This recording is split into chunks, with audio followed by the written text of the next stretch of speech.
Griselda sees the notorious godmother turn on her bodyguard, Chucho Castro, but what happened to the man in real life?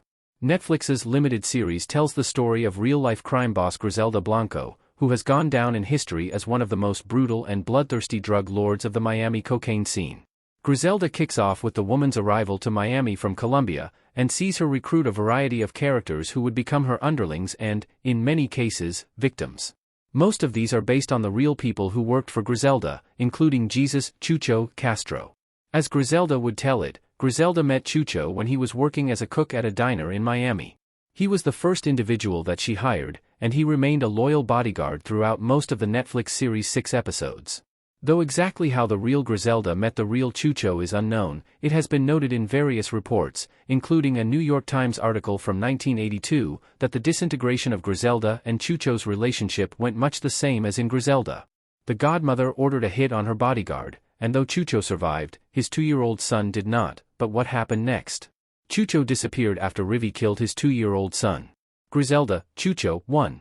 The circumstances of Griselda ordering Chucho dead vary from tale to tale, with some accounts aligning with Griselda that the godmother ordered Rivy to kill her bodyguard after he punched her son, Dixon.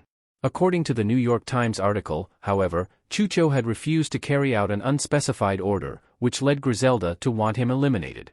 Regardless, the tragic death of Chucho's 2-year-old son, Johnny, in Griselda is factual. It was reported that the boy's body had been cleaned and adorned with roses before being left at a Catholic church. After the child's body was found, police put out a public statement urging whoever had left Johnny at the church to come forward, and this ultimately resulted in a phone call between Chucho and Miami homicide detective George Cadavid, in which Griselda's former bodyguard revealed how his son had died and that he planned to seek revenge for such horrible deed. It's unclear what happened to Chucho after this, but it is commonly believed that he worked with police to take down Griselda and Jorge Rivy Ayala before going off the grid forever, just as is mentioned in Griselda. How Chucho helped take down Griselda Blanco. Chucho in Griselda. Just as in the end of Griselda, the last information ever made public about Chucho Castro was that he planned to confront Griselda and her people and take a few of them down with him before he died.